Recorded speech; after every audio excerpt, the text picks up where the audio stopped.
Assalamualaikum. Kembali lagi di channel saya.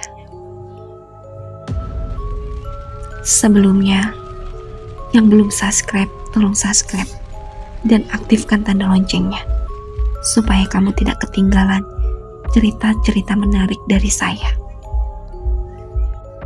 Kabut mulai pergi dari wilayah Gunung Halimunan, membawa serta rasa was-was.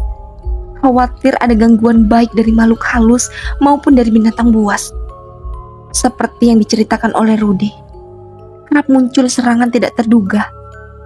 Kumpulan gagak yang menyerbu, ular piton raksasa, gangguan gaib, dan masih banyak lainnya. Agus yang sudah menceritakan semua kabar yang dibawa Rudy pada anak buahnya tanpa sepengetahuan Ki Basri, terus mewanti-wanti mereka agar tidak lengah. Karena ketika tidak waspada sedikit saja, fatal akibatnya. Sama halnya yang terjadi pada Helmi. Terbiasa hidup dengan banyak wanita, membuatnya mudah tertipu oleh makhluk astral yang menyerupai wanita cantik jelita. Apa ada dia cerita sesuatu padamu? Agus bertanya pada Ropi yang berjalan di belakangnya. Gak ada, Pak. Selain dia bilang lagi mimpi ketemu perempuan cantik. Mimpi?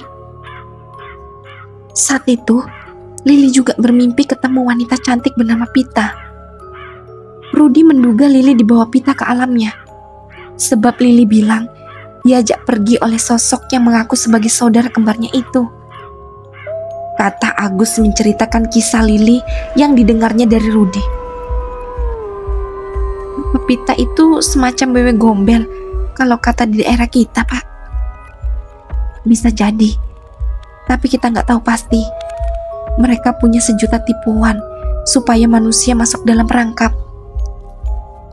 Kita bahkan susah membedakan antara yang asli dan palsu. Saking pandainya mereka menyerupai sosok seseorang. Percakapan mereka harus terhenti kala Ki Basri dan dua anak buahnya semakin dekat. Dengan memasang wajah angkuh, Ki Basri mengambil alih pemimpin rombongan. Dia berjalan di posisi paling depan, mendahului Agus yang semula berada di situ. Mau ke arah mana, Ki? Catur bertanya basa-basi. Setidaknya jangan sampai dukun itu tahu jika mereka tidak mempercayainya lagi. Ke depan. Ki Basri menjawab ambigu, lalu bertanya dengan pertanyaan yang dirasa konyol. Mau dicari siapa dulu ini?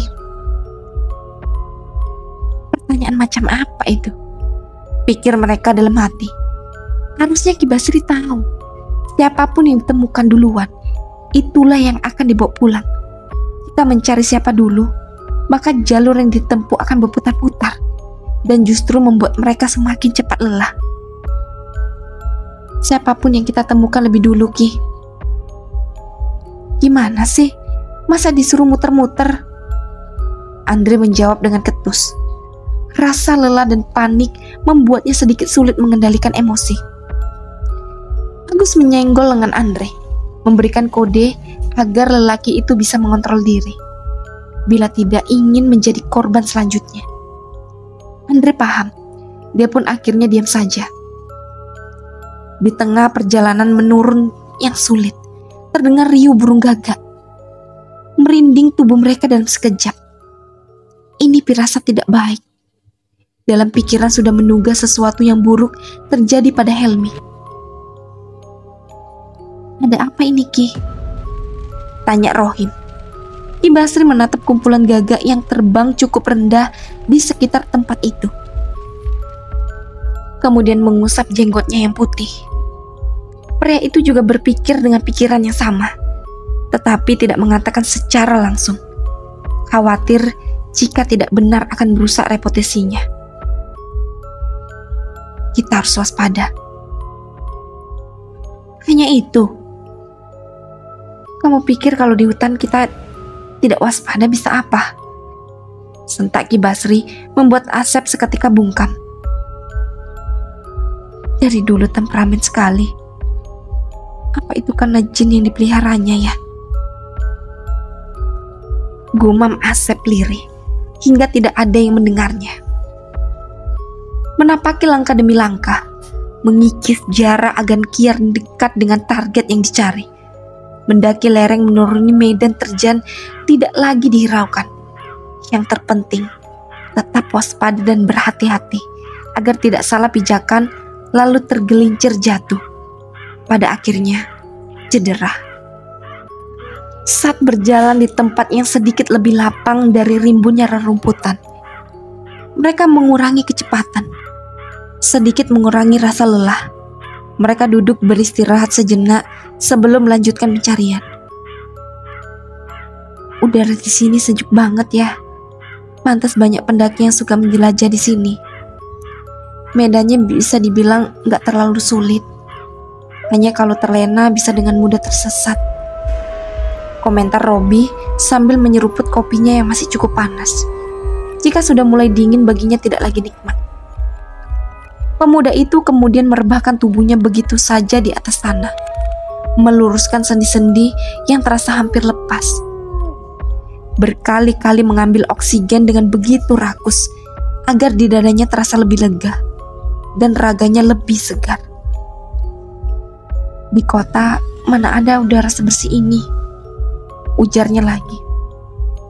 Terdengar suara berisik sampah daun kering yang seperti kejatuhan sesuatu. Semua menoleh ke arah suara tersebut, perlahan mendekat lantaran sangat penasaran. Di bawah sebatang pohon besar terlihat sepasang sepatu. Semakin ingin tahu apa yang ada di sebelah sana, Ki Basri menghalangi orang-orang yang hendak berjalan mendahulunya dengan mengangkat sebelah tangannya ke atas. Kemudian perlahan berjalan mendekati sepasang sepatu tersebut. Dadanya berdebar-debar. Sekalipun sudah biasa menghadapi hal-hal gaib, tetap saja tidak bisa menutupi keraguannya. Karena terlalu lama, Catur berjalan mendahului. "Hei, kamu!" omelnya, seraya mengangkat tangan kanan ke arah depan sebagai isyarat agar Catur tidak melanggar perintahnya. Mata pria itu melotot, bibirnya menggerutu tidak jelas. Semakin dekat tidak dipungkiri jika Catur pun sedikit takut. Tapi dia harus memastikan itu sepatu milik siapa. Dimulai dari bagian bawah, lalu pandangannya ke bagian atas. Ada kaki lengkap dengan celana panjang dan tubuh yang tengkurap. Seperti kenal, gumamnya, memberanikan diri menyentuh tubuh itu, kemudian membalikannya. "Hah? Helmi! Woi, Helmi!" serunya yang sontak membuat rekan-rekannya bergerak lebih cepat ke arahnya. "Mana?" "Iya, Helmi. Coba cek, dia masih hidup atau sudah..." Perintah Andre asal membuat Robi mendelik tajam padanya. "Hus, ngomongmu itu dijaga. Ini hutan." Tanpa diperintah pun, Catur memang hendak mengecek kondisi rekannya itu, menekan pergelangan tangan dan bagian leher. Senyum seketika terbit dari wajahnya yang oriental. "Alhamdulillah, dia masih hidup," ujarnya. Senang diikuti ucapan syukur dari semua orang, kecuali Ki Basri yang memang tidak suka. Dirinya merasa seperti sedang dipermainkan. Persembahan masih hidup, dan itu terjadi sebanyak 2 kali. Robi dan Helmi. Sebenarnya seperti apa yang diinginkan sesembahannya? Ki Basri bingung sendiri. Catur menepuk-nepuk pipi Helmi. Masih belum sadar. Diberikannya minyak kayu putih pada bagian bawah hidung. Belum berhasil juga. Kesal, Catur melepas sepatu dan kaos kakinya, kemudian menempelkan kaos kaki itu tepat di depan hidung Helmi. Mendapatkan hadiah wangi tersebut, seketika perut lelaki berusia 31 tahun itu bergejolak, kemudian bangkit sambil memuntahkan isi perutnya. Gelak tawa mengiringi kesadaran Helmi. "Sial, kan kasih aku apa?" Helmi yang sudah sadar memarahi teman-temannya. Ketika ditunjuk kaos kaki miliknya ke atas, pria itu mendelik kesal. Berapa bulan kaos kaki nggak dicuci tuh bro? Kembali teman-temannya tergelak melihat ekspresi Helmi kala mendengar pertanyaan itu. Tega banget sih kalian, bangunin aku pakai kaos kaki, gerutunya sembari memakai kembali kaos kaki hitam dan sepatu gunungnya yang sudah berusia cukup tua, namun masih bisa dalam kondisi baik. Ya habisnya dibangunin gak mau bangun, ya kayak mayat aja loh. Andre, seru mereka kompak mendelik pada lelaki itu. Tak mengapa hari itu Andre mulutnya gak sangat sulit diatur. Gimana kamu bisa sampai tidur di sini, Helmi? Tanya Agus setelah situasi tidak lagi riuh. Helmi terdiam, mencoba mengingat apa yang terjadi pada dirinya.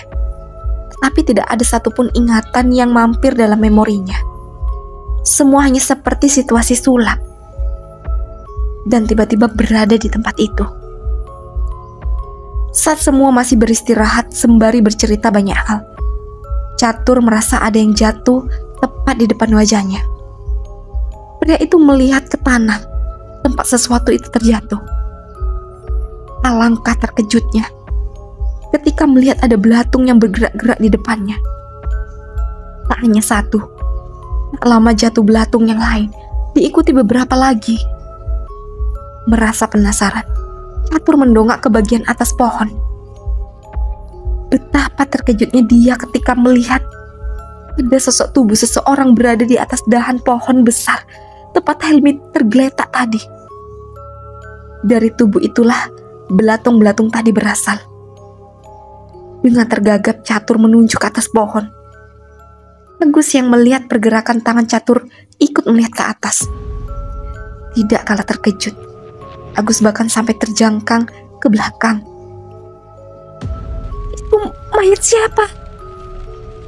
Pertanyaan Agus itu sontak menarik perhatian yang lain. Semua terkejut. Bagaimana bisa ada mayat di atas sana? Tinggi pohon itu bahkan lebih dari 10 meter. Mayat siapa itu? Mereka mengulang pertanyaan yang sama dan sama-sama tidak tahu jawabannya. Pendaki atau warga sini itu? Mereka saling pandang. Pertanyaan belum terjawab. Timbul pertanyaan lain.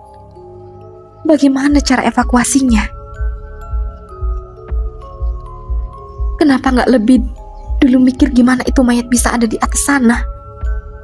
Celetuk Asep yang sontak membuat mereka mengalihkan pandangan padanya. Iya ya, gimana dia bisa ada di sana?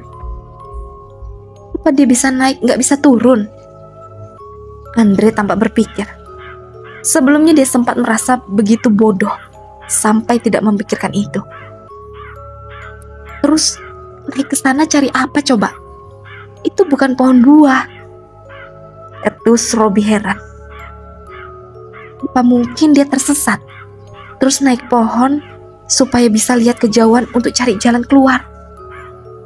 Tapi ini kan bukan tempat yang tinggi. Ini di bagian lembah. Sahut yang lain ikut berpikir. Robi mengamati keadaan pohon besar itu. Tidak ada tanda-tanda batang pohon bekas dipanjat seseorang. Seandainya mayat itu sebelumnya memanjat, sepatunya pasti dilepas terlebih dahulu agar mudah untuk naik ke atas. Pemakaian sepatu jelas mempersulit usaha memanjat pohon. Berbeda dengan yang lain, Agus justru memperhatikan mayat tersebut. Pakaiannya mirip pakaian seorang pendaki, dengan sepatu dan topi yang masih melekat. Dia meyakini jika itu adalah mayat seorang pendaki. Tetapi alasan mengapa bisa di atas pohon masih menjadi misteri. Apa mungkin itu mayat Luki? Tak ada yang tidak tertarik mendengar pertanyaan yang keluar dari mulut Agus. Sebagian manggut-manggut setuju, sebagian lagi menyaksikan kebenarannya. Tetapi segala kemungkinan bisa saja terjadi. Tidak ada yang tidak mungkin sekalipun itu mustahil. Keriuhan kemudian terjadi ketika hendak memutuskan kapan mengevakuasi mayat tersebut. Matahari sudah semakin condong ke barat. Sumburat jingganya bahkan terlihat sudah semakin menghilang. Ditambah rimbunnya dedaunan, membuat proses pergantian malam lebih cepat dari tempat lainnya. Mau gak mau, kita harus menginap di sini, menunggu pagi untuk bisa mengevakuasi mayat itu, ujar Agus. Iya, kondisi gelap menyulitkan proses evakuasi. Apalagi pohonnya sangat tinggi, terlalu berbahaya jika naik saat gelap. Ki Basri menambahkan, kita semalaman tidur sama mayat. Helmi bergidik ngeri. Tidak bisa dia bayangkan harus bertahan di sana bersama mayat itu. Walaupun berada jauh di atas, itu tetap saja mengerikan. Bagaimana jika mayat itu turun, lalu mencekik mereka satu persatu? Iya, mau bagaimana lagi? Sembari kita memikirkan cara menurunkan mayat itu, sekalian memulihkan kondisi tubuh yang sudah mulai lelah. Ini lebih baik daripada harus turun lalu naik ke sini lagi. Keburu semakin rusak kondisi mayatnya, kata Agus memberikan pengertian pada salah satu anak buahnya tersebut. Helmi menelan air ludahnya susah payah. Masih tidak terbayangkan malam panjang yang akan dilalui oleh mereka di sana. Belum-belum dia merasa jika ada banyak mata yang sedang memperhatikan pergerakan mereka. Kalian merasa ada yang memperhatikan kita enggak? Bisik Helmi pada rekan-rekannya. Iya sih, tapi gimana lagi? Kita nggak punya pilihan lain. Hawa dingin malam itu terasa sangat berbeda dari malam-malam sebelumnya. Jika biasanya suhu udara malam berkisar di angka 15 derajat Celcius, malam itu terdeteksi berada di angka 7 derajat Celcius. Jauh lebih dingin. Meski sudah memakai baju tebal, celana panjang, topi penghangat, dan sepatu, tetap tidak bisa menghalau rasa dingin yang teramat sangat. Masing-masing membuka telapak tangan dan menghadapkan ke arah api unggun untuk menyalurkan kehangatan. Duduk melingkar sebagai bentuk saling melindungi. Posisi melingkar ini mempermudah mereka memantau kondisi di sekitar. Ya ampun, dingin banget ya. Andre bahkan sampai menggigil kedinginan meski berada di depan api unggun. Apa nggak sebaiknya kita masuk tenda aja? Kayaknya sama saja dinginnya. Setidaknya kita sambil memantau yang nyangkut di atas itu, kata Catur dengan menggunakan bahasa isyarat. Aku malah merasa dia yang sedang memantau kita dari atas. Helmi mengusap tengkuknya yang terasa dingin. Sepertinya ada yang sedang meniup mempermainkan rasa takutnya. Gus, jangan bicara begitu. Aku juga sama merasa begitu, tegur Andre yang ternyata juga merasakan hal sama. Semalaman bersama mayat otomatis meningkatkan rasa waspada mereka. Hanya suara sesuatu sudah berpikiran yang tidak-tidak. Mereka bahkan rela menahan kedinginan, buang air demi tidak pergi jauh-jauh dari rombongan. Kamu kenapa, Helmi? Tanya Catur yang heran melihat Helmi bergerak-gerak absurd sambil merapatkan kedua pahanya. Kebelet pipis. Ya udah pipis sana. Helmi cengar-cengir menjawab ucapan Andre. Tak berani. Ya elah Helmi. Sana ke belakang sana. Tuh, siapa yang mau bareng sekalian? Kata Catur sambil menunjuk bagian lain yang berbatasan dengan belukar alang-alang. Melihat tempat itu yang gelap, mereka sudah bergidik ngeri. Padahal sebagai seorang detektif swasta, seharusnya mereka tidak takut pada apapun. Tak disangka, dari 13 orang, 7 diantaranya berdiri. mereka akan ikut Helmi buang air kecil di pinggir belukar alang-alang yang ditunjuk oleh Catur. Lah, kalian juga kebelet? Catur tak bisa menahan tawanya. Ternyata keisengannya malah menunjukkan betapa penakutnya mereka akan kegelapan dan sosok yang disebut dedemit. Setelah puas cengar-cengir sambil mengusap tengkuk yang tidak gatal, mereka segera berlari untuk buang air kecil. Permisi ya Mbak, kita numpang pipis dulu, ucap Helmi sebelum membuka resleting celananya. Yang lain pun mengikuti ucapan Helmi secara serentak. Kemudian mereka pun segera melaksanakan hajat kecil di tepi belukar alang-alang tersebut.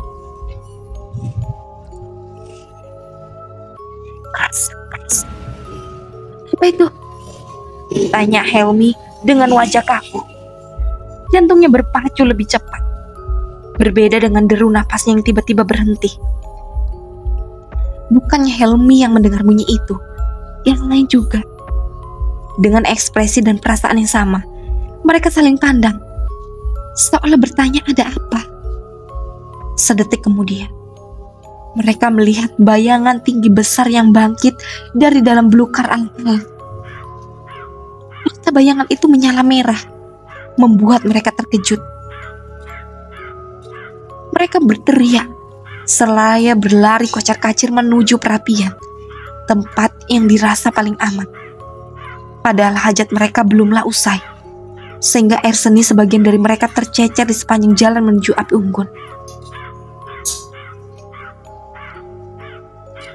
Seru Helmi yang ngap-ngapan sambil memegangi dadanya yang berdebar sangat kencang.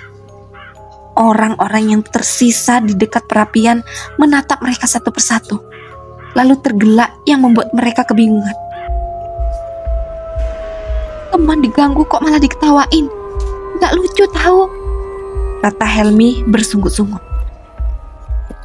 Lihatlah, apa kalian gak ingat kalau resleting celana kalian belum dinaikkan?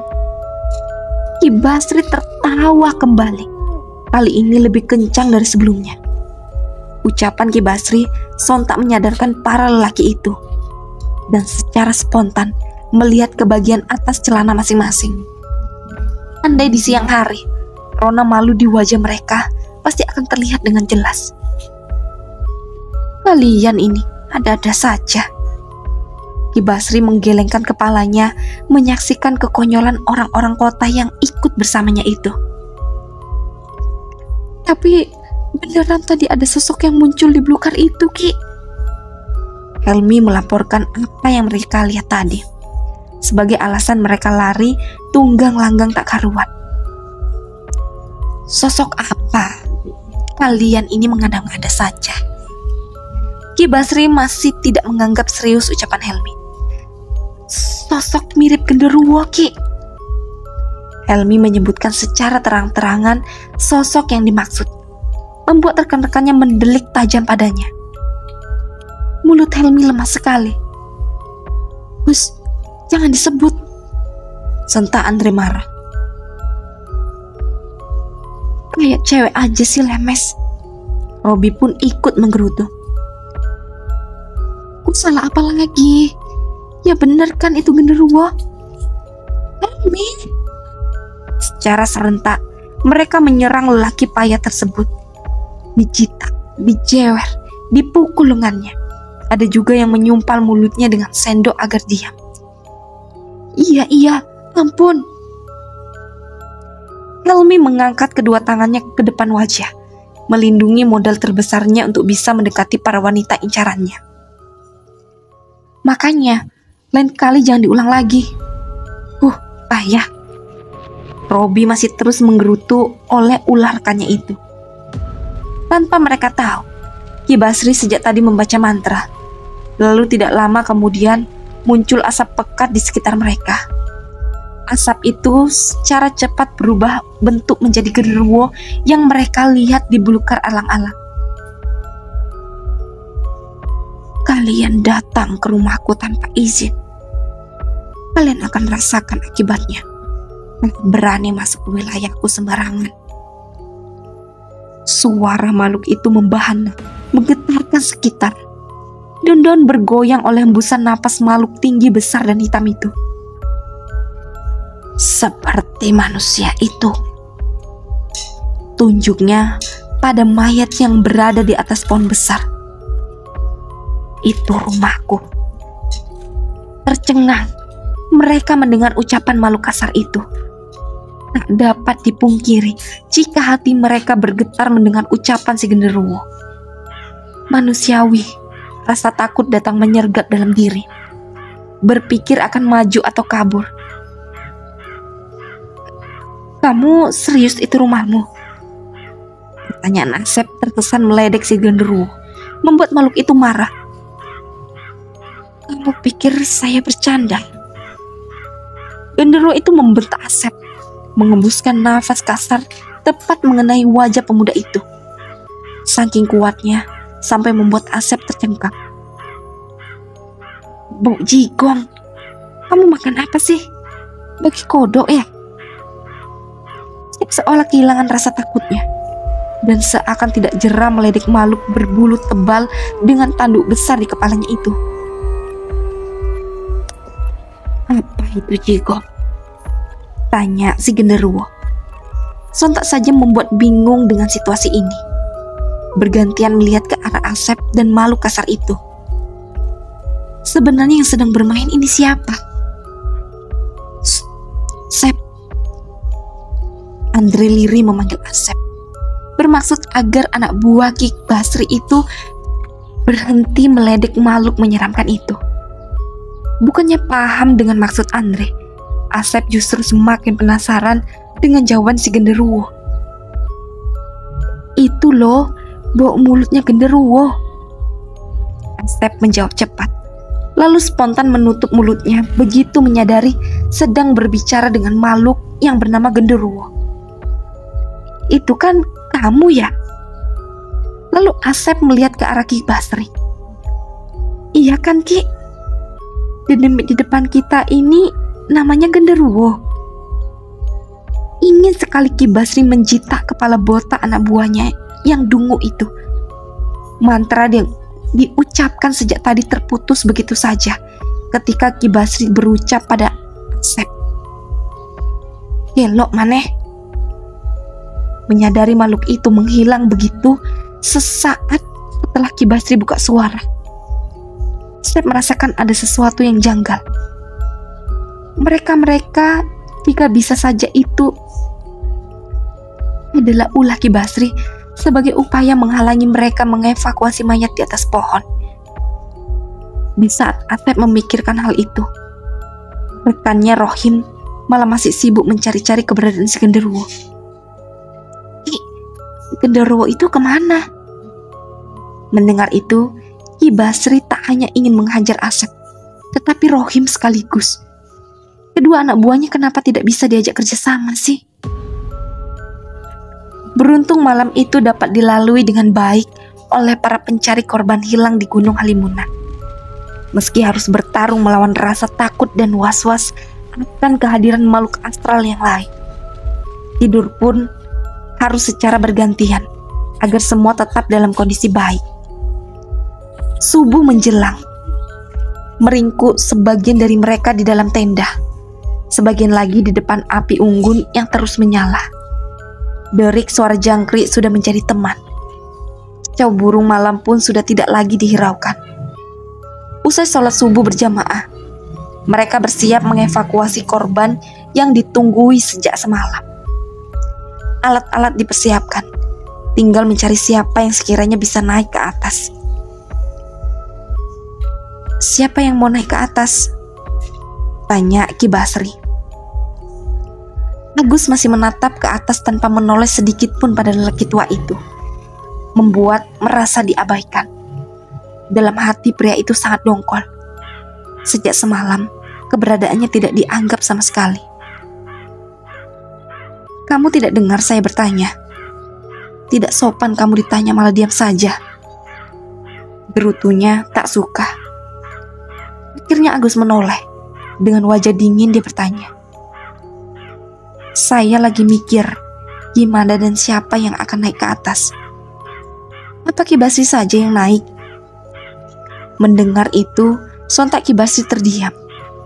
Asep yang menyaksikan perdebatan itu semakin yakin jika Ki Basri pura-pura sakti. Entah bagaimana dia bisa tertipu begitu lama. Andai tidak ikut naik gunung dalam pencarian korban hilang, mungkin sampai kapanpun dia masih dalam kendali pria itu. Bersyukur kini hatinya telah terbuka, namun harus tetap pura-pura menjadi anak buahnya yang patuh agar tidak mengundang rasa curiga. Dia tahu Ki Basri termasuk orang yang nekat dan tegaan. Bisa-bisa pulang dia hanya tinggal nama, menjadi persembahan untuk sesembahan majikannya itu. Melihat ketinggian mayat itu berada, terlalu beresiko jika Agus menyuruh anak buahnya untuk naik ke atas. Mungkin yang terbaik adalah mempercayakan keselamatannya sendiri pada tim yang dibawahi. Itu dirasa lebih baik dan tidak akan mengorbankan orang lain. Hidupnya sudah cukup lama. Ikhlas hatinya bila jatah hidupnya di dunia berakhir hari ini. Terpenting keselamatan anak buahnya tetap terjaga. Kalian nanti kerek aku ya. Dengan menggunakan ketapel, Agus melemparkan tali ke atas dahan paling bawah pohon itu yang memiliki ketinggian 10 meter. Butuh beberapa kali usaha hingga tali itu bisa berada di dahan yang tepat. Yang masih penasaran, lanjut ke part selanjutnya. Dan jangan lupa aktifkan tanda loncengnya dan subscribe. Assalamualaikum.